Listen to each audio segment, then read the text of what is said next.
Boulevard des opinions. Les journalistes de Soleil FM analysent l'actualité. Mesdames et messieurs, une fois encore, bonsoir. Alphonse Mouissoulé, bonsoir à vous aussi. Bonsoir, oui, Riche, bonsoir à tous. Nelly Dodinou, bonsoir à vous. Richard Tinéou, bonsoir. Alors, nous étions le jeudi 13 septembre 2018. Le jeudi dernier, donc, les jeunes du Parti Union Sociale Libérale, USL, ont effectué une sortie médiatique qui a permis à l'opinion publique nationale et internationale de savoir ce que pensent ces jeunes, notamment les jeunes de l'opposition appartenant au parti du président Sébastien Germain à Yavon, de donner également leur position par rapport à l'actualité. Nous avons ce soir avec nous un jeune de l'USL, il s'agit de Fabrice Foingbi. Bonsoir à vous. Bonsoir, mon cher ami. Vous êtes le responsable chargé des affaires à la jeunesse, des sports et de la culture au sein du bureau national de l'USL, c'est bien ça? Bien sûr. Alors, on a suivi votre sortie médiatique le jeudi dernier. Dites-nous déjà, pourquoi cette sortie? Vous savez, l'actualité politique qui prévaut aujourd'hui sur le territoire béninois fait que nous avons besoin de nous faire entendre. Raison pour laquelle nous avons décidé de sortir pour exprimer ce que nous pensons de la gouvernance actuelle. Je crois que c'était cela qui nous a amené à sortir. Nous avons évoqué quelques faits. Et voilà la raison pour laquelle nous sommes sortis. Voilà, parlant déjà des faits, entre autres, quel fait par exemple vous a marqué au cours de cette gestion? La jeunesse aujourd'hui est confrontée à un problème. Nous avons des problèmes d'emploi. La jeunesse n'arrive pas à trouver de l'emploi. La jeunesse va à l'école, la jeunesse étudie, mais quand elle finit, c'est des problèmes. On ne trouve pas l'emploi. On est au chômage. Ce problème, par exemple, c'est inhérent à tous les gouvernements, à tous les régimes. Bien sûr, bien sûr. C'est ce que vous dites. J'épouse ce que vous dites. Mais quand nous prenons le cas de ce régime actuel, c'est que c'est un problème récurrent. C'est un problème récurrent. En ce sens que beaucoup de jeunes aujourd'hui sont dans la rue. Beaucoup de jeunes se plaignent. Voilà, c'est compte tenu de la gouvernance actuelle. Bien sûr, compte tenu de la gouvernance actuelle. Beaucoup de jeunes se plaignent. Les choses ne marchent pas. Les choses ne marchent pas. Donc, raison pour laquelle nous sommes sortis et nous devons nous faire entendre. Donc, vous parlez chômage, le chômage des jeunes aujourd'hui. Bien sûr, voilà. Nous parlons chômage. Nous parlons chômage. En dehors du chômage, est-ce qu'il y a un autre point qui vous dérange dans la gestion du pouvoir faite aujourd'hui par le président Patrice Talon? Il y a beaucoup de points. Il y a beaucoup de points. Et quand nous restons dans le cadre de la jeunesse, nous avons par exemple à l'université l'augmentation substantielle des frais d'inscription à l'université. Ce qui empêche aujourd'hui beaucoup de jeunes qui finissent au collège, qui ont le bac et qui ne peuvent plus accéder au campus parce qu'ils n'ont pas les moyens pour payer ces frais d'inscription. C'est ça. Alors, on revient tout à l'heure à vous, monsieur Fabrice Foingbi.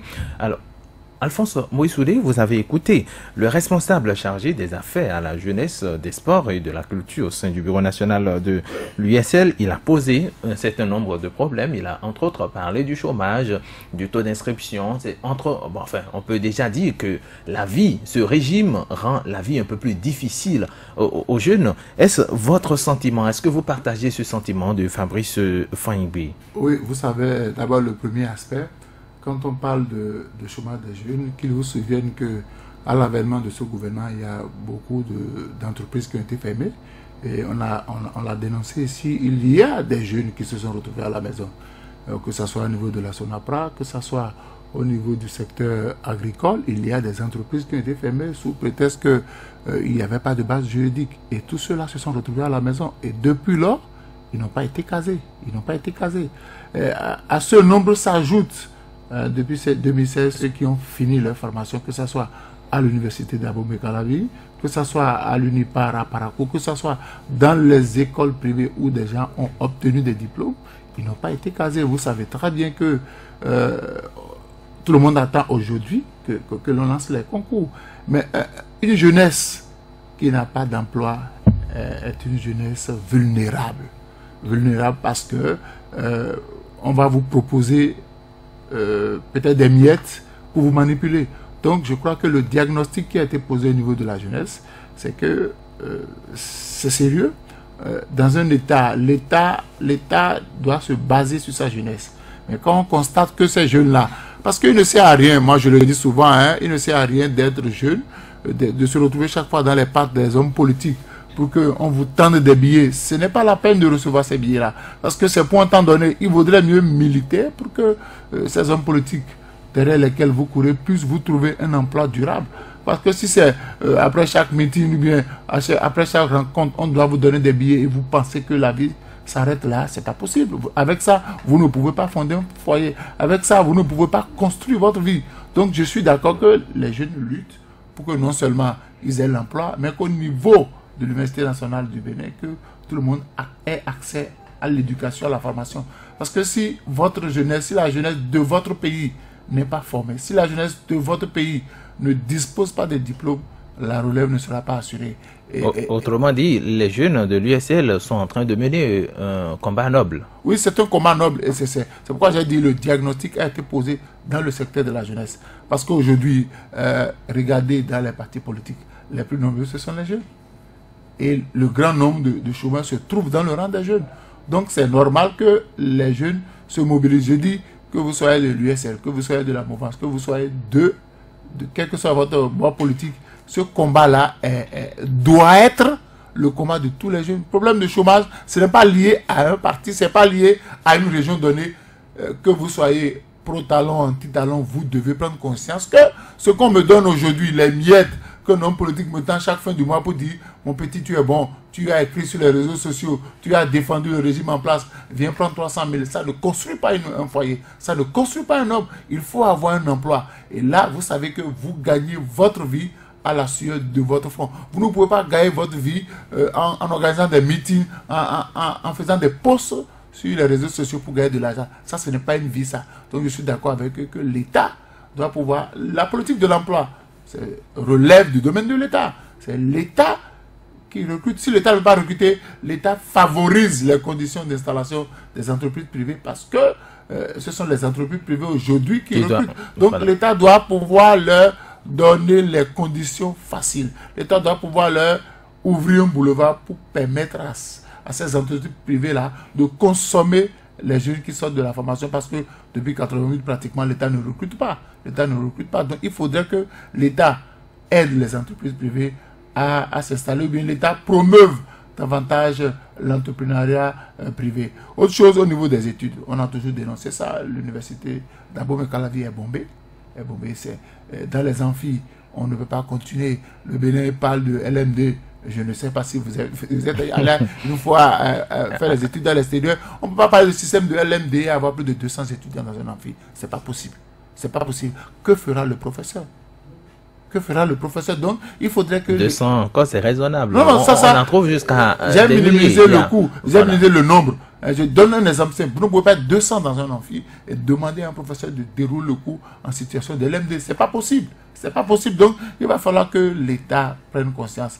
Sinon, il va arriver un moment donné où le chef de l'État, certainement, lui-même va se donner raison, puisqu'il parlera tout le temps de désert de compétences.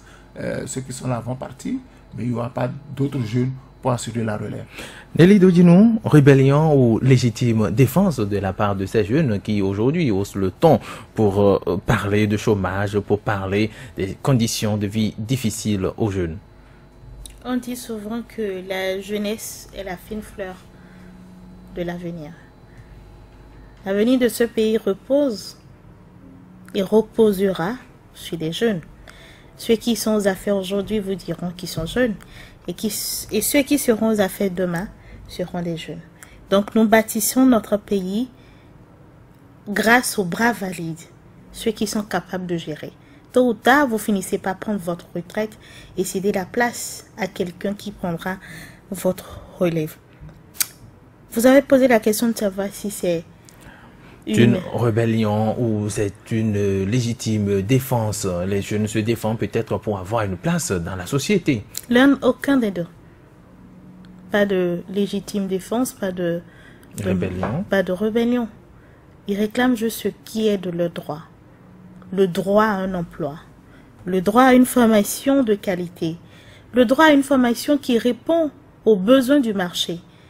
On continue de former des gens en sociologie, en histoire géo, en géographie, tout le temps, alors que nous n'avons pas... Parce que quand vous parlez de géographie, ce n'est pas d'étudier les roches, les climats, c'est au-delà. Les géographes, c'est ceux dont on associe, avec qui on s'associe pour créer des plans d'urbanisation. Si on forme vraiment des géographes, ils seront à même de vous donner les caractéristiques de Cotonou et de vous faire des propositions pour que l'inondation ne puisse pas durer. Donc, on continue de former des gens de cette façon-là dès qu'ils finissent leur cycle, leur cursus de formation. Soit vous devenez professeur de géographie pour enseigner quoi? Qu'est-ce qu'on enseigne encore en géographie? Les autres ont évolué. Nous avons hérité du système colonial des curricula de formation que les autres ont fini avec. Et aujourd'hui, les autres sont dans la dynamique de l'avenir. Qu'est-ce que nous créons pour l'avenir? Aujourd'hui, c'est comment dominer le monde, maîtriser les cultures agricoles, avoir plus de rentabilité à l'hectare. Mais nous, on est toujours là à savoir que tel sol est moelleux ou dur. On est toujours dans ça. C'est un droit de réclamer le travail. Et le travail, la fonction publique a cessé de recruter depuis un bon moment, même si de temps en temps, on fait des recrutements sporadiques. Mais la fonction publique ne peut pas absorber le nombre. Peut-être pas absorber tout le monde. Mais c'est le privé qui prend le relais. C'est le privé qui recrute. Et pour permettre au privé de recruter, il faut lui créer des meilleures conditions.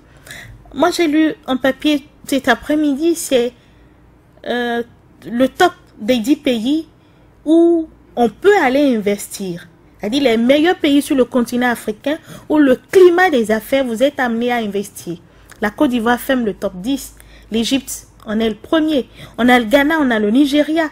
C'est-à-dire ces pays-là, le Kenya et consort le Maroc, ont créé un espace pour permettre aux investisseurs de venir. Quand vous créez le climat favorable des affaires, les investisseurs viendront. Ils vont créer des emplois. Vous permettez à ceux, même les investisseurs nationaux, vos opérateurs économiques nationaux, de créer d'emplois. Vous leur offrez de meilleurs accompagnements, de meilleures conditions. Vous leur facilitez la vie. Donc, ce que le privé ne peut pas, le public ne peut pas consommer, le privé récupère. Et vous accompagnez réellement l'auto-emploi. C'est pas parce qu'on a une agence de promotion de l'entrepreneuriat que forcément sur le terrain c'est la réalité. Des startups, ceux qu'on dit, ces entreprises, ce n'est même pas une entreprise déjà, mais ce sont des projets d'entreprise qui sont viables. Mais déjà on impose ces projets-là, c'est comme un fœtus qu'on impose déjà, même avant sa naissance, il faut payer 400 000 francs au fisc l'année. Alors que la personne n'a même pas encore réalisé une activité. C'est ça la réalité. Nous avons... Le climat des affaires aujourd'hui, l'environnement des affaires n'est pas favorable pour qu'on puisse absorber les jeunes sans emploi aujourd'hui. C'est bien ça? Oui, et parce que j'ai comme l'impression, on essaie de maintenir le peuple dans la misère. Et c'est faire à 200. Parce que ces jeunes sont tellement mobilisables, parce que... Mais les jeunes sans emploi, c'est aussi une bombe. Quand ça va s'exploser, quand ces jeunes vont... Non, malheureusement, chez nous, ça ne prend pas, ça ne s'explose pas. Hein. Vous les avez vus hier, ces jeunes, et on vous dit, ceux-là, ce sont les meneurs, ce sont les leaders de tel groupe. On va mener tel combat. Il aurait suffi que quelqu'un nomme une ou deux, ou bien deux autres se retrouvent à des postes stratégiques où ils ont déjà leur gagne-pain, ils laissent tomber la troupe. C'est ça le problème. C'est-à-dire quand l'un arrive à trouver son pain ou à trouver son issue, c'est terminé. Ou vous les voyez, ils vont faire leur meeting, ils vont dénoncer. Parce que peut-être le meneur de jeu, on l'approche, il change de version. Je suis journaliste, je sais de quoi je parle. Vous le recevez sur ce plateau aujourd'hui. Après une semaine, il revient, il change de version automatiquement. C'est ça la réalité, c'est vrai. On veut mener un combat. Mais j'ai comme l'impression que la jeunesse elle-même n'est pas aussi consciente que ça. C'est vrai, elle dénonce. Mais parmi cette jeunesse-là, mais dis donc, qui mobilisent juste parce que nous sommes au Bénin, c'est comme ça fonctionne. Il faut vociférer, il faut crier, dénoncer pour qu'on puisse t'identifier. Dès qu'on t'identifie, on t'appelle et puis c'est réglé. On laisse la troupe. Ceux qui peut-être ont cru en cette lutte-là. Chacun viendra à son tour. se battre pour se faire une place. On est en train de copier ceux qui nous ont devancés. Fabrice Faingbe, vous avez posé le diagnostic. Mais qu'est-ce que vous attendez concrètement de nos autorités? Oui, ce que nous attendons, c'est que faudrait que le gouvernement en place puisse changer sa stratégie. Faudrait qu'elle puisse mettre à la disposition de cette jeunesse ce qu'elle réclame. Oui, ce qu'elle réclame, c'est l'emploi. Il faudrait que cette gouvernance-là, excusez-moi pour le thème, il faudrait que le gouvernement ouvre une atmosphère afin que ces entreprises-là qui doivent absorber cette jeunesse qui sort plutôt de la formation puissent vraiment les absorber. Quand on ferme les entreprises pour des raisons de fisc, ou quand on bloque les comptes des entreprises pour des raisons que moi j'ignore, est-ce que ces entreprises pourront vraiment fonctionner pour absorber cette jeunesse? Non. Ces entreprises ne peuvent pas absorber cette jeunesse-là. Et donc, le gouvernement doit réfléchir. Le gouvernement doit pouvoir donner une chance à cette jeunesse-là de sortir du chômage. Et je m'en vais pour donner un exemple. Lorsque un entrepreneur, ou je vais dire un chef d'entreprise, qui a l'habitude de payer près de 15 000 employés, quand on rend ce chef d'entreprise, on le met en difficulté. Est-ce qu'il pourra encore prendre en charge tous ces jeunes, tous ces employés? Est-ce que vous ne donnez pas l'exemple là de votre... Non, écoutez, patron. Je sais là où vous allez, mon cher ami. Je ne suis pas en train d'appeler un chat un chat. C'est vrai, il faut appeler un chat un chat. Mais là, nous sommes en train de parler de la jeunesse béninoise. Nous sommes en train de parler de la jeunesse béninoise. Nous ne sommes pas dans le contexte de la jeunesse USL ou bien nous ne sommes pas dans le contexte d'un parti politique. Non, nous sommes en train de parler d'une jeunesse en général. Donc, c'est un exemple que je donnais. Et moi, je pense que les choses doivent changer. Le gouvernement doit nous écouter. Il doit réagir. Si le gouvernement ne nous écoute pas et ne réagit pas, nous allons insister.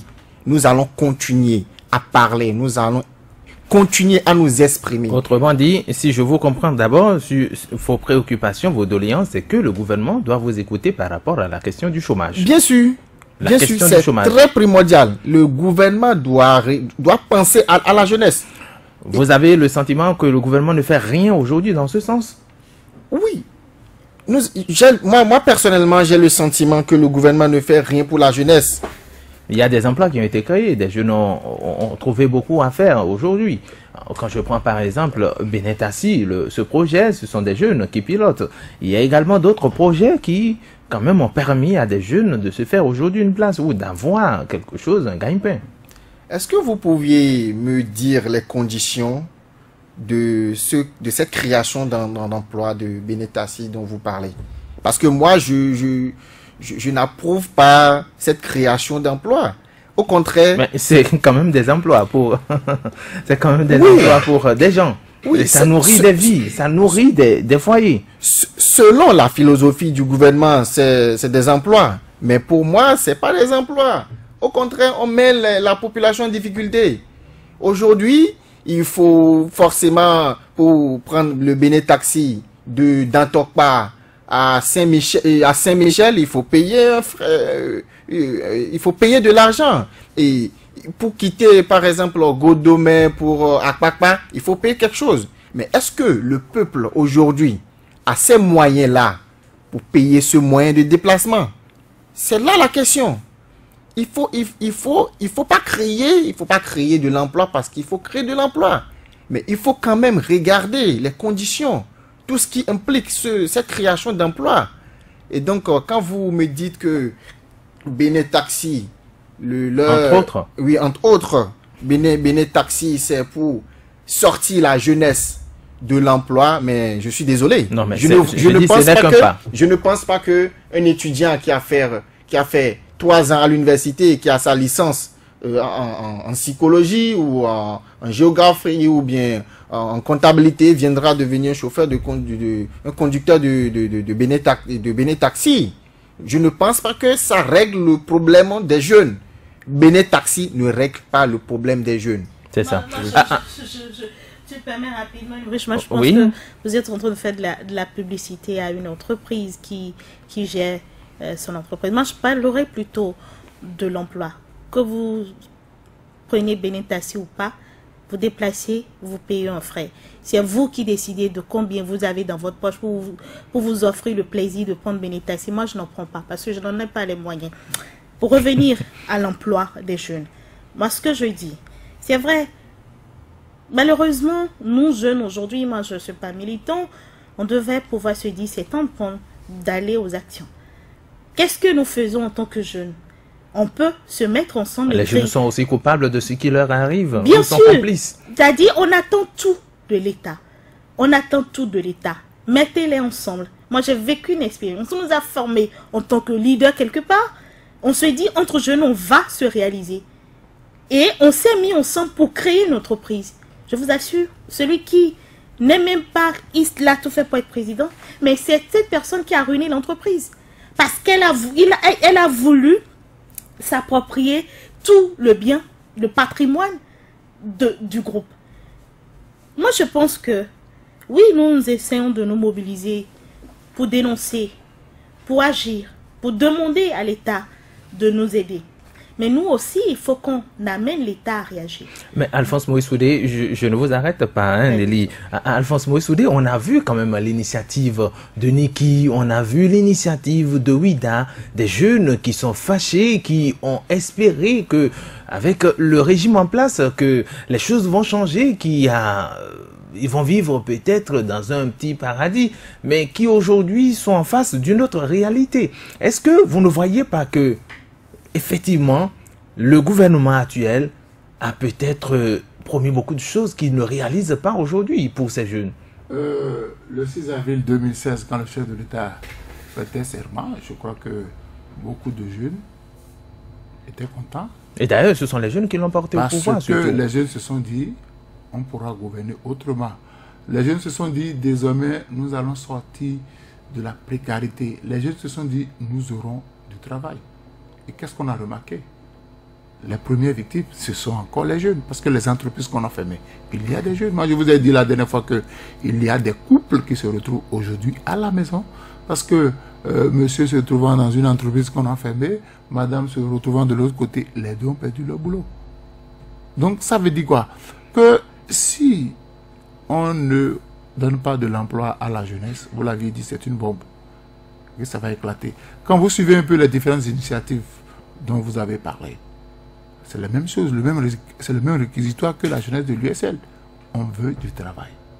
On veut être bien formé. On veut être bien formé. Moi, le mal de la jeunesse, c'est la jeunesse. Le mal de la jeunesse, c'est la jeunesse. Quand les jeunes se regroupent quelque part pour prendre une initiative, au départ, ça marche. Mais qu'est-ce qui se passe par la suite? Il y a un problème de leadership. Il y a un problème de leadership. Il y a un problème de traîtrise. Et dès que l'argent entre dans le circuit, ça capote. Moi, je dis, il y a certains jeunes qui se plaignent, qui n'ont pas le travail. C'est vrai qu'ils n'ont pas le travail.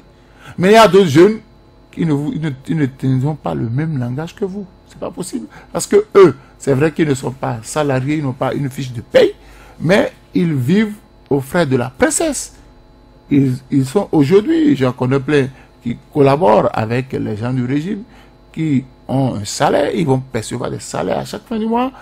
Tous ceux qui sont, c'est vrai, les jeunes aujourd'hui qui parlent ou qui dénoncent le plus, ce sont des jeunes de l'opposition. On ne voit pas ces jeunes de la mouvance aujourd'hui. Oui, Vous savez, je ne parlerai pas des jeunes de l'opposition, je parlais des jeunes médinois.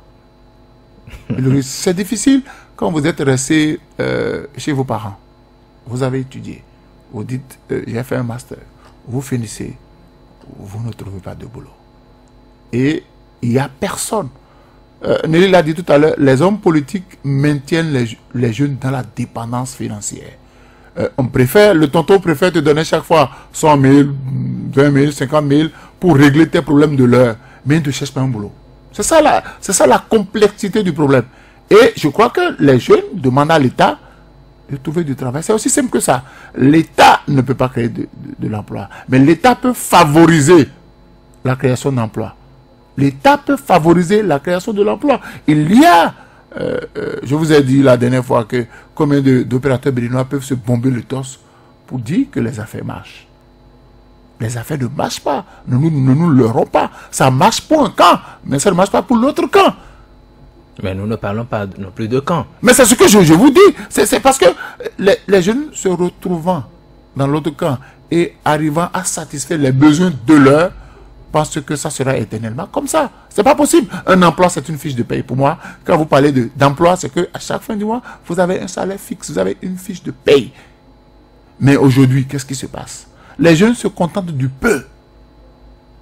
Et un jeune est prêt à prendre de l'argent pour détruire le mouvement des autres. Alors que le combat qui est mené pour réclamer une formation adéquate, pour réclamer l'emploi, ce n'est pas personnel, ce n'est pas lié à une personne, mais c'est lié à une nation. Je ne sais pas si les gens mesurent l'ampleur. Il y a des gens, j'en connais qui ont 39 ans, qui sont encore sur le toit parental, parce que n'ayant pas de boulot. Ils sont légions, ces jeunes. Voilà, donc je demande à l'État de créer l'emploi. De créer l'emploi, de favoriser l'installation des... Non, créer l'emploi. Oui, c'est-à-dire créer l'emploi, c'est favoriser, permettre aux investisseurs de s'installer. Si le climat des affaires n'est pas propice... Le chef de l'État se bat, il était en Chine la dernière fois encore pour négocier, toujours négocier avec... Moi, j'ai l'habitude de parler de ce que je sais. On ne m'a pas dit ce que le chef de l'État était allé négocier. Je ne sais pas de quoi ils ont parlé. Mais sur le terrain, concrètement. Parce que les incantations, les discours, moi, ça ne m'intéresse pas. De façon concrète sur le terrain, qu'est-ce qui se passe? Vous n'avez pas des cousins, vous n'avez pas des neveux qui, chaque fois, entre-temps, il a perdu son boulot, son garçon est malade, qui vous réveille à 5h30 avec un coup de... Philippe dit, tonton, mon fils est malade, je vais aller à l'hôpital. Vous êtes obligé de l'aider. Alors qu'il travaillait, alors qu'il a une formation, mais personne ne peut le recruter. Et en plus, vous savez qu'il y a des entreprises qui ont fermé. Il y a des entreprises qui ont fermé. Et ceux-là se sont retrouvés à la maison. C'est pourquoi je dis, l'État doit favoriser la création de l'emploi. L'État doit mettre en place un mécanisme pour permettre aux opérateurs économiques, qu'ils soient nationaux ou internationaux, de s'installer pour recruter. Moi, je suis régulièrement à RTI. Mais ils veulent construire encore une université à plus de 9 milliards. Et c'est une société sénégalaise qui a gagné le marché, qui va recruter des Ivoiriens pour travailler là. Ce n'est pas qui va amener des Sénégalais. Si on favorise cela au Bénin, on va recruter les jeunes. Et je ne voudrais pas que le recrutement se fasse dans un seul camp. Que le recrutement soit ouvert à tous les Béninois. Parce qu'aujourd'hui, qu'on le veuille ou non, le parrainage politique continue d'avoir cours au pays. Si vous voulez du boulot, vous avez beau avoir le profil, vous avez beau avoir la compétence, vous avez beau avoir toutes les aptitudes, si vous n'avez pas un parent politique, ça ne marche pas. Donc je suis d'accord. Ce n'est pas une question de USL, ce n'est pas une question de... Tous les jeunes doivent se mobiliser pour ce combat-là. Tous les jeunes, quelle que soit leur obédience politique, ils doivent se mobiliser pour le problème de l'emploi. Je dis et je répète, ceux qui se contentent de ce qu'on leur donne parce qu'ils ont fait des postes, ceux qui se contentent de ce qu'on leur donne parce qu'ils ont écrit dans des journaux, ceux qui se contentent de prendre ce qu'on leur donne parce qu'ils ont gueulé sur des chaînes de radio et de télévision pour penser que c'est ça la vie, ça va s'arrêter un jour. Ça n'a pas de salaire, tu ne cotises pas à l'OBSS, tu n'as pas de retraite par rapport à ça. C'est ce que tu... À la CNSS, pardon. Oui. C'est ce que tu gagnes aujourd'hui. C'est que tu manges ton blé en herbe. Tu n'as pas de capital, tu n'as pas d'économie. Puisque le jour, le tonton qui a l'habitude de te donner l'argent, il est fâché parce que tu n'as pas fait ce qu'il te demande. Il te coupe ce qu'il te donne. Donc, au lieu que les jeunes se contentent de ces enveloppes qu'on leur distribue, je voudrais que tous les jeunes se mobilisent et réclament l'emploi. C'est capital. Avant que ces jeunes ne se retrouvent, Nelly Dodinou, est-ce que la responsabilité, quelle est la part du responsabilité dans ce problème ou dans ce qui arrive aujourd'hui aux jeunes en matière de chômage? La responsabilité, c'est d'abord l'État.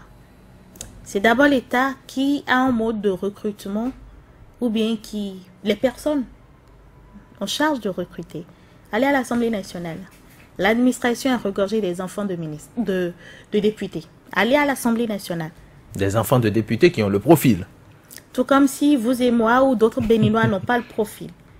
Vous pensez que vous, ayant le même profil, et face à l'enfant du ministre ou du député, on vous choisirait? Non, c'est ça malheureusement. Alors que même au nom de l'éthique, dès que vous êtes quelque part, vous n'avez pas à recruter votre enfant. C'est au nom de l'éthique. Il y aura conflit d'intérêts. Face à trancher, c'est pas pour rien même dans les tribunaux, quand vous êtes juge, une affaire vous concernant votre épouse ou un frère, on confie le dossier à un autre, c'est pas possible. Vous allez être dessaisi de ce dossier. Pour qu'il n'y ait pas de conflit. Mais dans l'administration, c'est quand mon papa est là, il fait tout pour que l'enfant soit là. Et puis ça passe de génération en génération. C'est toujours le même clan qui est au beurre. C'est toujours le même clan qui profite des privilèges. Mais la pierre que vous jetez aujourd'hui aux autres, est-ce que vous-même dans cette position, vous n'allez pas faire autant? Attendez que je finisse. Allez-y. Parce que vous m'amenez à peine le fil de ce que je voudrais. Allez-y. Quand je fais ce constat, le mode de recrutement, par favoritisme, vous êtes recruté parce que vous avez le même lien de sang, vous êtes recruté parce que vous êtes militant de tel parti, ça fait que bon nombre sont délaissés. Et parfois, on n'a pas la personne qu'il faut à la place qu'il faut. Les dégâts sont là. Maintenant, je reviens à la jeunesse béninoise, qui elle-même n'a pas conscience de sa capacité de changer les choses, de bouger les choses. Cette jeunesse-là qui est dans l'attentisme, qui attend toujours qu'on le lui donne.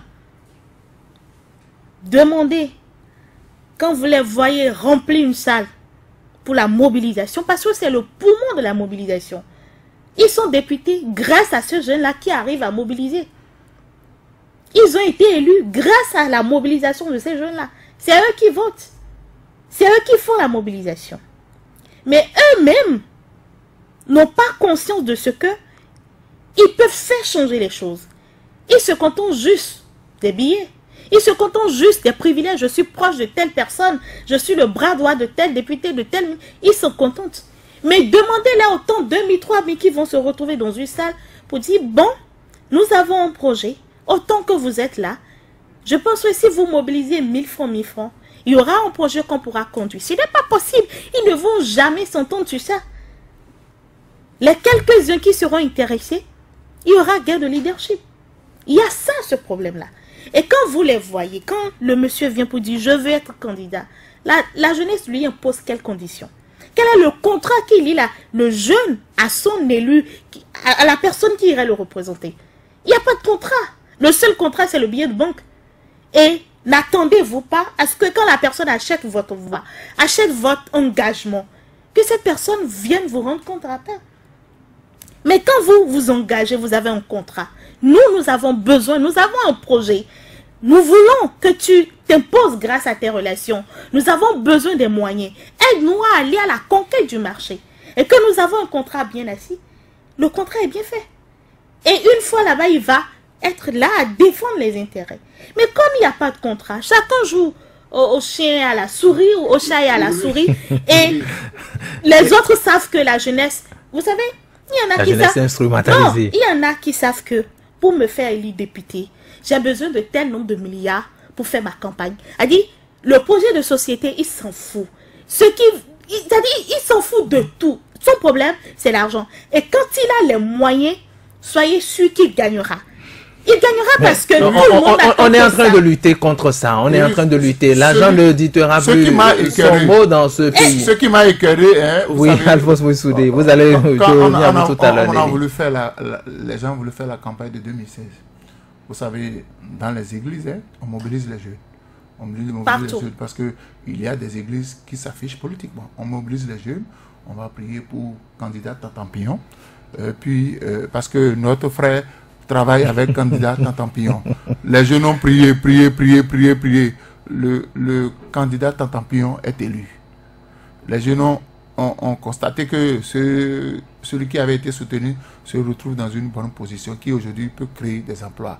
Vous savez ce qu'il a dit aux jeunes quand ils sont allés le voir pour dire, les gens disent, écoutez, nous avons des diplômes. Nous ne vous demandons pas, nous sommes fatigués chaque fois de venir vous tendre la main. Créez-nous des entreprises, peut-être sociétés de balayage, sociétés de nettoyage, nous allons gérer. Vous savez ce qu'il a dit aux jeunes? Il dit, allez payer la dîme, Dieu vous donnera du travail. Hein? Il a dit aux jeunes, allez payer la dîme, et Dieu va vous donner du travail. C'est sa solution. Et quand cela m'est pas venu, j'ai dit, mais écoutez, pour payer la dîme, il faut avoir du travail. Tout à fait. C'est pas que... C'est le 10e voilà de ce qu'on a jeunes gagné. voilà des jeunes, par exemple, qui ont les diplômes, qui disent, créez-nous une société, c'est-à-dire balayage, nettoyage, on peut balayer les entreprises, nous allons gérer. Nous sommes fatigués que chaque fois qu'on a des problèmes, qu'on vienne vous voir. Et je dis, c'est là que j'ai compris que les hommes politiques veulent maintenir la jeunesse dans une certaine dépendance financière. Et chaque ce fois, n'est pas que la jeunesse, c'est tout le monde là. Maintenant, l'autre problème, l'autre responsabilité de la jeunesse, moi je dis une chose, hein, il a des gens, vous leur demandez, tu as quel diplôme? Il sort, il dit, master en je ne sais quoi. C'est-à-dire que sur le marché de l'emploi béninois, il n'est pas employable. D'accord? Il faudrait que la formation soit en adéquation avec l'offre. L'offre. Si tu fais, je ne sais pas, tout le monde veut faire la psychologie. Est-ce que les Béninois, déjà, quand quelqu'un fait une crise chez lui, ou bien quelqu'un, vous voyez un cadavre, quelqu'un meurt devant vous, combien de Béninois prennent leur téléphone pour appeler un psychologue pour venir faire ça? Il faudrait qu'au niveau de la formation, que l'on puisse donner la formation dont on a besoin au pays. Parce que quand vous avez des diplômes dont personne n'a besoin au pays, écoutez, vous ne pouvez pas être recruté. Vous ne pouvez pas être recruté. Fabrice Fangbe, je reviens à vous. Vous avez parlé tout à l'heure des problèmes sociaux. Je prends par exemple la question du chômage, l'augmentation des frais d'inscription à l'université. Mais où se trouve en réalité votre combat politique dans tout ce qui est dit, puisqu'on a entendu le jour de cette déclaration, je vais parler du 13 septembre dernier, vous avez dit que vous avez pris votre responsabilité face à la consolidation de la démocratie béninoise. Vous savez, nous avons pris un engagement, nous jeunes béninois, et d'ailleurs, j'ai par ma voix représenté la jeunesse béninoise pour faire entendre ce que nous vivons. Nous allons continuer à décrier, nous allons continuer nos cris de guerre. Et c'est cela. Quand vous prenez l'exemple de Ouida, les jeunes de Ouida, c'est le fief du président.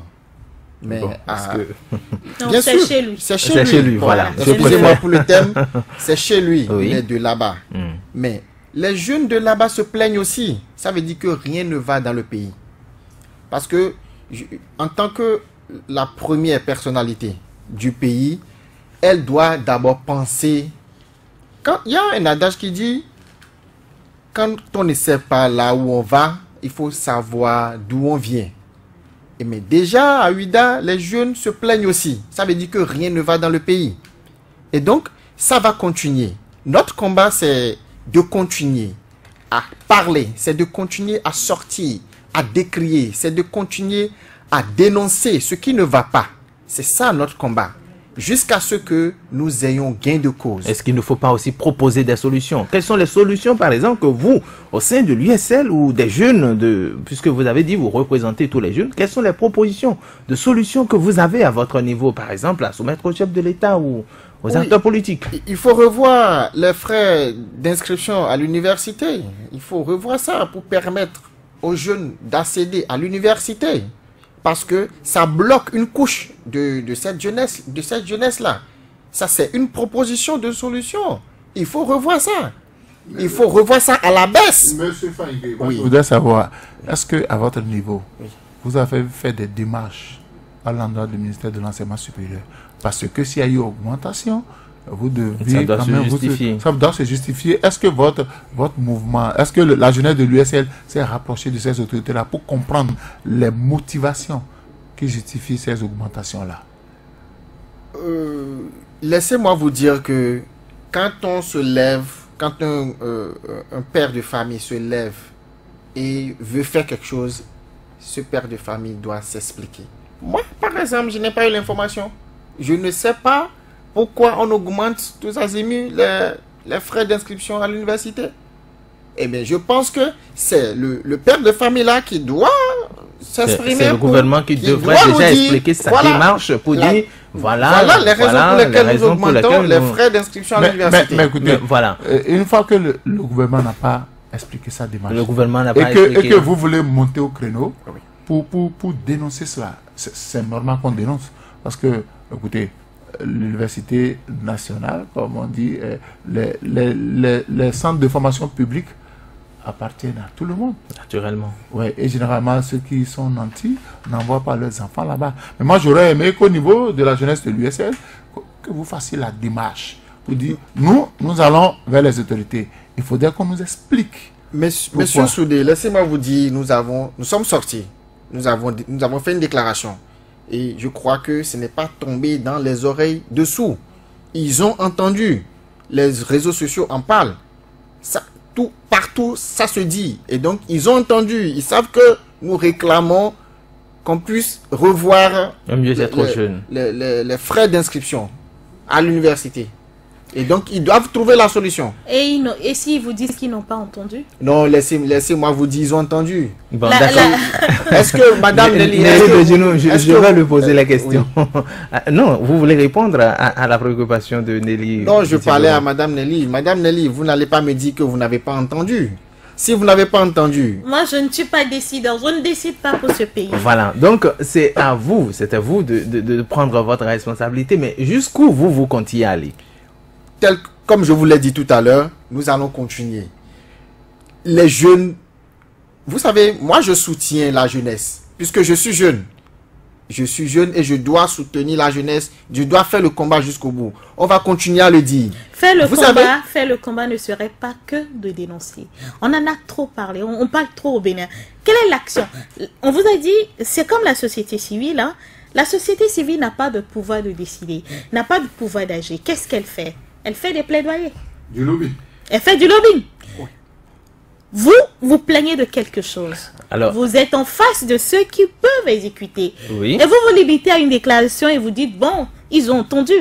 Mais vous aurez à gagner. Alphonse Maurice Soudé, quelles sont les propositions? Oui, en faisant les démarches, terminez votre phrase. Cherchez à les rencontrer, quitte à ce qu'ils refusent de vous rencontrer. Là, au moins, le peuple...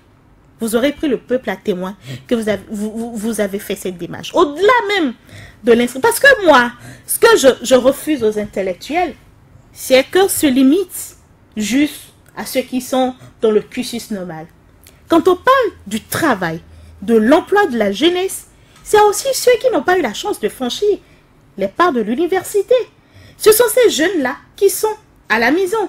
Ce sont ces jeunes-là qui sont dans les... ateliers d'apprentissage. Qu'est-ce qu'on fait pour cette jeunesse également? Nous avons, je dis le Bénin, nous avons la capacité de développer autant de secteurs et amener ce secteur à permettre à ceux qui sont dedans d'être à l'aise. C'est quand tu finis par être déscolarisé que tu deviens maçon. Alors que nous construisons tous les jours au Bénin. Le Bénin, c'est psychologique, c'est sociologique. Nous avons la brique dans l'estomac. Tu as réussi ta vie quand tu as réussi à construire ta maison. C'est ça le béninois. Quand tu es dans ton carré. Quand tu es dans ton carré. Dans ton carré, c'est ça l'expression même chez nous. Oh Dieu, carré est tombé. Pas en location. Je suis dans mon carré maintenant. C'est ça la fierté du béninois. Donc, pour construire une maison, on a besoin des ferrailleurs, on a besoin du menuisier, du plombier. C'est tout un système. Qu'est-ce qu'on fait pour que désormais ces filières soient des filières qui vont nous permettre de former des gens de façon véritablement professionnelle, à les vendre à l'international, aller au Nigeria. Ce sont nos maçons qui construisent les belles, ce que vous avez, les holdings là, de jolies maisons là-bas. Ce sont les Béninois. Les ferrailleurs, vous les verrez au Nigeria. Ce qui veut dire nous avons cette potentialité-là, cette capacité. Qu'est-ce qu'on fait? C'est aussi de réfléchir, d'associer cela pour dire que peut-on faire? Et moi, je pense que aujourd'hui, si moi j'ai un combat à faire, ce n'est pas de souhaiter que tout le monde ne peut pas faire les études universitaires. Ce n'est pas possible. Tout le monde n'est pas appelé à rester dans un bureau.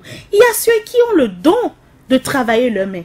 On devrait les orienter vers ces filières-là pour que demain, aux côtés des architectes intellectuels, qu'il y ait des maçons professionnels, des experts, des ferrailleurs. On peut régler le problème de l'emploi de cette façon. Moi, je dis, quand tu sors, voilà quelqu'un qui, même avant le bac, a des potentialités de travailler le champ. Le garçon, il cultive à lui seul 1 hectare. Il a son petit champ, il exploite. Il finit par avoir le bac, vous l'envoyez à l'université aller faire la sociologie. Il ira faire quoi? Alors que son potentiel, c'est la terre. Maintenez-les dans son domaine. Apportez-lui l'accompagnement technique. Formez cette personne-là dans son domaine et donnez-lui les moyens. Et revenez dans 5 ans, le voir et comparez celui que vous avez envoyé en sociologie et vous allez faire la différence. Moi, je pense que le problème de l'emploi, c'est à tous les niveaux. Nous devons revoir nos curricula de formation, l'adéquation de l'emploi par rapport au marché, mais nous avons des greniers de formation. Nous avons des choses qui sont chez nous. Il suffit de les valoriser. C'est parce que tu es déscolarisé, tu deviens maçon, c'est honteux. Mais dès qu'on va en créer une filière de formation, une grande école de maçonnerie, où les experts viendront apprendre. Mais tout ça, c'est la théorie, hein? Mais non, ce n'est pas de la théorie. Ceux qui font la maçonnerie aujourd'hui, le savoir se transmet comment? C'est du patron à l'apprenti. Ça se fait. Mais juste que on a besoin de renforcer, de les regrouper, de créer une filière de formation. Et je parle de filière de formation, ce n'est pas aller chercher des professeurs d'université qui viendront faire la théorie pendant 4 ans.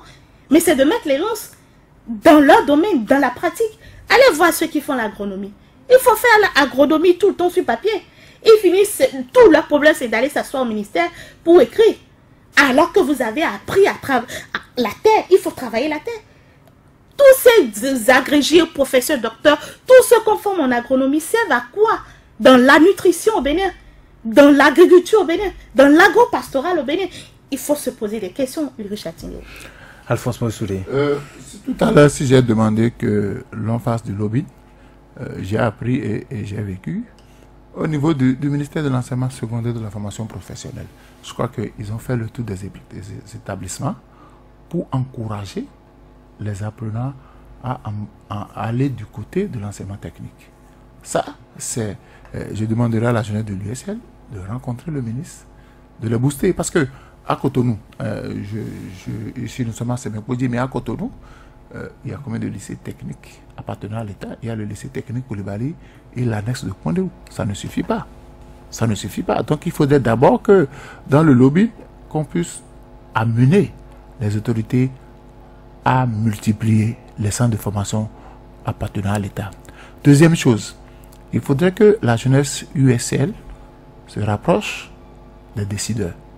Vous avez parlé, ils n'ont pas entendu, rassurez-vous. Il n'y a pas pire sourd que celui qui ne veut pas entendre. Dans la mesure où vous n'êtes pas allé vers eux, avec un mémorandum, avec des propositions concrètes, ils ne vont pas se fier à ce qu'ils ont dit sur les réseaux sociaux. Donc je propose à la jeunesse non seulement de rencontrer, de faire un déplacement sur l'université nationale, pardon, sur l'université d'Abomey-Calavi, de rencontrer les étudiants. Parce que c'est là qu'on se donne le savoir. Moi je dis, je n'ai rien contre les facultés classiques. Nous avons fait les facultés classiques, mais quand vous finissez les facultés classiques, si vous n'êtes pas enseignant, c'est que vous avez eu la chance de trouver du boulot dans un projet. J'ai pris un zémi hier, maîtrise en sociologie, il fait du zémi, c'est pas possible. Donc je voudrais que la jeunesse cette jeunesse-là fasse du lobbying, qu'on rencontre les jeunes, qu'on rencontre les autorités, qu'on discute. Parce que quand vous dénoncez, c'est que forcément vous avez une alternative crédible. Vous avez une alternative crédible. Parce que quand vous dénoncez, quand vous vous contentez de dénoncer, on vous dira, mais qu'est-ce que vous proposez en retour? Donc je voudrais qu'au niveau de la jeunesse de l'USL, qu'on ne se contente pas de dénoncer, mais qu'on propose. Et pour proposer, il faut rencontrer les premiers concernés, c'est-à-dire les jeunes, les écouter, faire un mémorandum et l'adresser à qui de droit. Parce que les dénonciations, que ce soit l'initiative de Niki, que ce soit une initiative de WIDA, que ce soit la sortie de la jeunesse USL, c'est des choses, ça va booster les autorités, mais il faut aller un peu plus loin. Je suis sûr que si vous demandez audience à rencontrer Madame le ministre Odile Atanasso, on va vous accorder l'audience. Donc, et quand on ne va pas vous accorder l'audience, vous pouvez monter au créneau et dénoncer pour dire nous avons voulu rencontrer les décideurs pour en parler avec eux, mais toutes nos tentatives ont été vaines. Parce que si nous nous limitons au discours, on dira... Il est déjà entendu. Vous nous proposez quoi? Mais Alphonse Moïse Soudé, est-ce qu'on peut dissocier, bon, vous avez parlé de ces jeunes-là qui doivent aller vers les autorités, parler, faire du lobbying et autres, mais est-ce qu'on peut dissocier le problème du chômage de ces jeunes, du militantisme, pour renverser en tant soit peu la tendance? Oui. Puisque c'est le politique qui décide. Tout à l'heure, Nélia a dit, quand ces jeunes-là militent aux côtés des hommes politiques, qu'est-ce qu'ils exigent des hommes politiques? Et je vous ai dit qu'il y a des jeunes qui ont soutenu les gens, on leur a dit, on dit, trouvez-nous du travail, on dit, allez payer la dîme, Dieu va vous donner du travail. Ça veut dire quoi? Que entre ces jeunes-là et les leaders politiques, il n'y a pas un contrat. Il n'y a pas un contrat. Ça dit que tu me soutiens pour la campagne, je vous ai déjà envoyé 150 millions. Vous vous êtes partagé les 150 millions, notre contrat s'arrête là. Dès que j'accède au pouvoir, je n'ai aucune obligation vis-à-vis de vous. Il va falloir que désormais, que les jeunes refusent d'être du bétail électoral. Parce que tant que dans le rang des jeunes, nous serons divisés, et écoutez, on a vu des jeunes se battre, juste parce que après le passage d'un leader qui a laissé une enveloppe, ouais, on s'est donné des coups de poing. Il y a une mauvaise répartition. Oui, on s'est donné des coups de poing. Alors, Fabrice Fangbe. Monsieur Ulrich, je voudrais compléter ce que M. Soudé disait tout à l'heure. C'est vrai, les propositions sont très belles. Je remercie aussi Mme Nelly qui, au-delà des problèmes de chômage, qui a essayé d'apporter sa touche à la chose. Oui, il faut quand même penser à ces jeunes-là qui sont dans la maçonnerie, dans la soudure. Il faut essayer de leur donner l'opportunité de se faire vraiment former, voilà, de les rapatrier du Nigeria pour qu'ils puissent pas venir. Nécessairement. Oh oui, c'est une possibilité puisque nous, c'est des bras valides qui ont quitté le pays. Donc non, là-bas, ils sont mieux payés. Hein. Bon, ils sont mieux payés, mais quand même, on peut les faire revenir. Bon, je crois que vous étiez dans cette dynamique-là. Mais je voudrais vous dire que au sein de l'USL, nous avons un rythme. Le parti est né, ça fait environ 5 mois. Et on ne peut pas franchir des étapes et aller, on ne peut pas quitter l'étape 1 et aller à l'étape 10. Il faut aller pas à pas. Et donc, nous avons un projet. Nous sommes en train d'écrire, nous sommes en train de réfléchir. Nous allons rencontrer ces autorités-là. Nous allons leur faire comprendre notre problème. Nous allons leur proposer des solutions. Oui, ça se fera. Mais nous sommes en train de suivre un rythme. Laissez-nous suivre un rythme. C'est ça. Voilà. Donc, oui, c'est ce que je voudrais compléter à tout ce qui a été dit. Monsieur Soudé. Et aussi, Madame Nelly disait tout à l'heure, je ne sais plus si c'est Madame Nelly ou Monsieur Soudé, oui, allez-y, que les jeunes ont cette habitude-là de ne pas aller sur des bases de contrat avec les politiques. Oui, c'est vrai. C'est vrai ce que vous dites. Mais nous, à l'USL, nous avons changé la donne des choses. Aujourd'hui, nous avons créé nos bases. Et nous voulons donner la possibilité à nos bases de choisir leur leader. Ce ne serait plus... Et de jouir après du contrat qu'ils auraient, qui les aurait liés, voilà. Et donc, aujourd'hui, nous travaillons pour cela. Nous travaillons au niveau de nos couches, de nos bases, pour que ça soit la base qui décide. Ce ne serait plus l'euro. Et donc, avant les politiques, comment ça se faisait? C'est l'euro qui dit, bon, il faut faire ci, il faut faire ça avant que ça ne descende en bas. Mais aujourd'hui, à l'USL, c'est le contraire. On veut donner la possibilité au peuple, à la population, puisque cette base-là, elle est constituée des hommes. Et ces hommes, c'est la population. C'est le peuple entier. Et donc, le peuple entier, la population, la jeunesse, les sages, les femmes, on leur donne cette priorité-là de s'exprimer, de décider. Voilà. Et donc, voilà, au niveau de l'USL, les choses sont bien organisées. Nous allons passer à ça. il y aura des contrats, oui. Ce ne serait plus les mobilisations pour partager les 2000 francs, les 5000. Non, ce ne serait plus comme ça. Monsieur Faingbe, on l'espère. Oui. Les choses vont changer. Voilà. Alors, il y a des milliers de jeunes aujourd'hui, à cette heure-ci, qui vous écoutent. Oui. Ils savent que vous défendez une cause noble. Ils savent que vous parlez en leur nom. Ils veulent vous écouter. Ou est-ce que vous avez un message à l'endroit de ces jeunes aujourd'hui, même s'ils ne sont pas des militants ou s'ils ne sont pas de votre parti, de l'USL, ils veulent vous écouter. Quel est le message que vous avez pour eux en 1 minute 30? Je voudrais tout d'abord dire que notre sortie, ce n'était pas une sortie de l'USL. Je vais dire, c'est une sortie de la jeunesse béninoise. C'est vrai, je suis le responsable des jeunes au sein du parti, mais c'est la jeunesse béninoise qui est sortie. Je voudrais lancer un appel à cette jeunesse-là. Je voudrais que les jeunes sachent qu'ils ont des capacités. Je voudrais que les jeunes arrêtent d'avoir peur de dire ce qui ne va pas.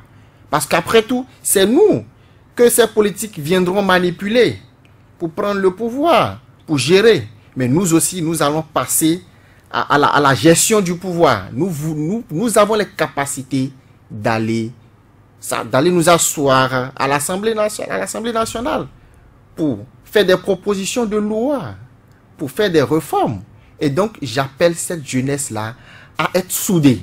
Je voudrais que dans chaque coin du Bénin, que ce soit au nord, au sud, au centre, à l'est ou à l'est, faudrait que les jeunes se mobilisent pour faire ce que nous avons fait, sortir, se faire entendre, s'organiser pour aller réclamer leurs droits. Voilà ce que je peux lancer comme appel à la jeunesse. Voilà. Merci beaucoup à vous, Fabrice Faingbe. Je rappelle que vous êtes le responsable chargé des affaires à la jeunesse, des sports et de la culture au sein du bureau national de l'USL. Et c'est en même temps la fin de cette émission. Merci à vous, Nelly Dodinou. Merci également à Alphonse Mouissoudé. Merci à Ghislain Abouangba qui entre-temps a pris le relais des mains de Edgar Nyakada. Merci et bonsoir chez vous.